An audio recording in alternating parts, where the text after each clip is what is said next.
How's it going, everybody? Daner here with North Central Coins, and welcome back to another episode of the most rare and valuable coins from the United Kingdom. In today's video, we're going to be exploring and counting down the most valuable British 3p coins that were ever produced for circulation. The 3p coin was widely used and very popular in the British Empire, and because of that and also its extremely long production run, you can be sure that there are more than a few that can be worth some really good money. From King William IV all the way to Queen Elizabeth II, we will leave no stone unturned in our quest to uncover these incredible pieces of British numismatic history. Before I do get into it, I would really appreciate if you guys would smash that thumbs up, subscribe if you're new, and also hit that bell notification so you can see my new content as it is being released. Also, make sure to stay to the end of the video if you would like to see the most rare and valuable British 3p coin that you can find. And then without further ado, what do you say we get into it and count down the top 10 pre-decimal era British 3p coins? Let's get it, guys.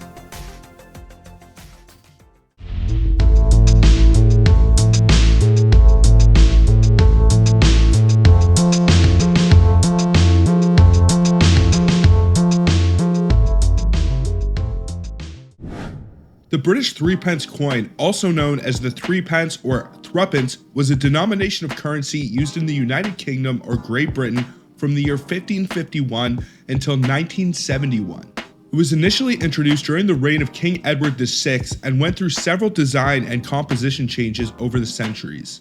In 1644 and 1645, the Bristol Mint produced some of the most rare and valuable 3p coins. A limited mintage of only 370,000 1945 silver 3p coins were produced, but all of them were melted down and used for other items in the mint. One example, which is thought to have escaped, sold for £62,000 at auction in the year 2020. The composition of 3p coins changed several times over the years, including the following.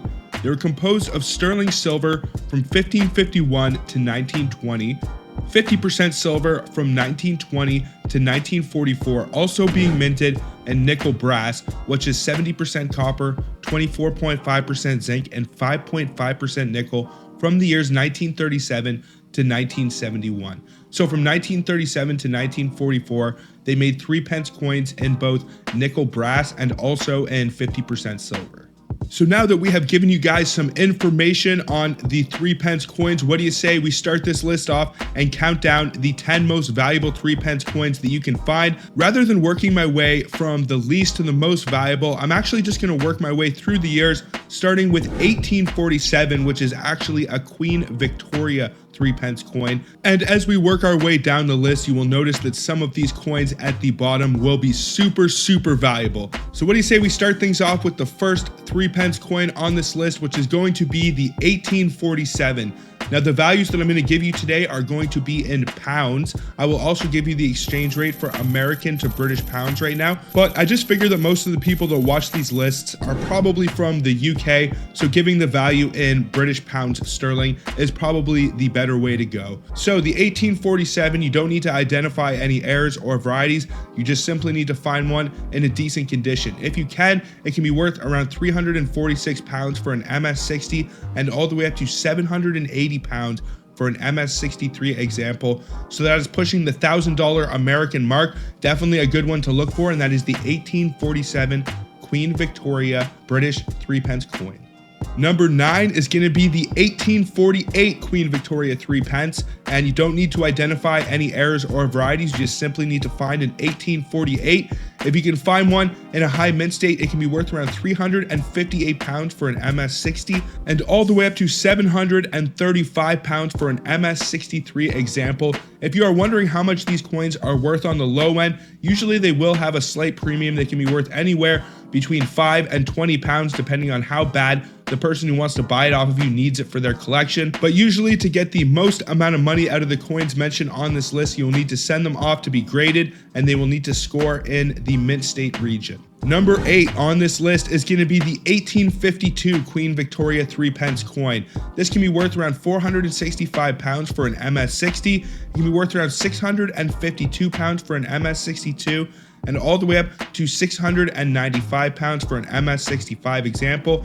So the price doesn't jump super significantly there. If you did find one and it scored any higher, which is definitely possible, you might see a bit of a price jump and it could push the £1,000 mark, and that is for the 1852 Queen Victoria British 3 pence coin. Number 7 is going to be the 1853, which is another Queen Victoria 3 pence coin, and you don't need to identify any errors or varieties, you just need to find an 1853. And if you can find one and it scores in the mint state region, it can be worth around 217 pounds for an MS60 and all the way up to 937 pounds for an MS64. So far this is the most valuable coin on this list. If you did send it off and it managed to score in the MS66 or 67 region, which is a lot more common for coins from the United Kingdom, usually Canadian coins will only score an MS67 and very rarely will they score above that. It's not that it never happens, but it seems to be a lot more common with coins from the United States and the United Kingdom as well. So the 1853, definitely a good one to look for and can be worth some good money as well.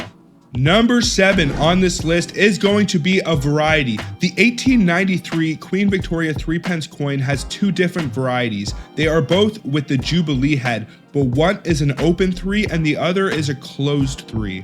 To identify these coins, you have to look at the final digit in the date 1893. The 1893 Jubilee head open 3 has a 3 that resembles an expanded and rounded 3 shape, with noticeable space between the lines forming the number. On the other hand, the 1893 Jubilee closed 3 has a more compact and closed 3 shape. The lines forming the number are closer together, making the shape look more narrow. To tell the difference between these 2 varieties, it is important to closely examine the numeral 3 on the coin. Comparing the spacing and shape of the lines forming the number will help distinguish between the open 3 and the closed 3 varieties. Now, if you can identify the closed 3 variety, which is the one that you're looking for, the rare of the 2 varieties, it can be worth 135 pounds for an MS60 and all the way up to 287 pounds for an MS63 example. If it did score any higher, you might see some significant price jumps. Usually when the highest price I give you is an MS63 or MS64, it means that is the highest known value for a graded example currently. And the values that I get are straight off of the Coins and UK website. If you guys would ever like to find out any information or values on your coins from the United Kingdom, I definitely suggest you go check out www.coinsanduk.com. It is basically the British counterpart to Coins and Canada and Coins in Australia, which I would say are some of the best sites when it comes to finding good and accurate information on the coins from your native country. Number 5 on this list is going to be the 1944 British 3 pence coin. Now, the 1944 was struck in 2 different compositions, and you want to look for the one that was struck in silver. Just to give you an idea, the 1944 brass is only worth around $10 for an MS63 example, when the 1944 silver can be worth 150 pounds for an MS65. It would seem like when they started making the brass 3 pence coins, they made a lot less of the silvers, and being able to find them in a high grade state is even less likely. So that is for the 1944 King George VI silver 3 pence coin. Number 4 on this list is going to be the most valuable 3 pence that we cover today, and that is the 1945. Now, as I mentioned earlier on, they only made a total of 370,000 1945 silver 3 pences, and most, if not all of them, were melted down and used for other items at the mint, and apparently only one example is thought to have escaped, and it has sold for $62,000 at auction in the past. If you were to find one of these and it scored in the high MS range, so an MS65 to MS67, you could easily be talking a £100,000 coin, and that is for the 1945 silver composition, which is 50% 3 pence coin. Number 3 is going to be the 1946 3 pence coin, which is a King George VI. It is also a brass nickel composition. In terms of value, it's worth around 187 pounds for an MS60 example, and can be worth all the way up to 507 pounds for an MS63, and that is for the 1946 King George VI. Number 2 on this list is going to be the 1949, which is another King George VI, and it is also composed of nickel brass. In terms of value, it's worth around 168 pounds, and this bad boy can be worth all the way up to 650 pounds for an MS64 example, and that is for the 1949 King George VI 3 pence coin. Well, we have made it to number 1 on this list. Something interesting to note is that the shape of the more modern British 3 pence coins is very similar to the 12-sided dodecagon Canadian nickels. British, Canadian, and Australian coins are all very similar and share a symbiotic relationship. Canadian coins were actually produced in the United Kingdom up until the early 1900s when the Ottawa branch of the Canadian Mint facility finally opened up. It was a similar case with Australian coins, so a lot of the time identifying key dates, varieties, and eras will be very similar, and a lot of the knowledge is very transferable when it comes to British Commonwealth coinage. Now, all of that being said, what do you say we get into number 1 on this list, which is going to be the 1951 British 3 pence coin. Now, this is probably one of the least valuable, if not the least valuable coin on this list. As you get more modern, it would seem the value decreases substantially for the British 3 pence coins. It can be worth around £23 for an MS60 example, and all the way up to £106 for an MS63 example, and that is for the 1951 British 3 pence coin.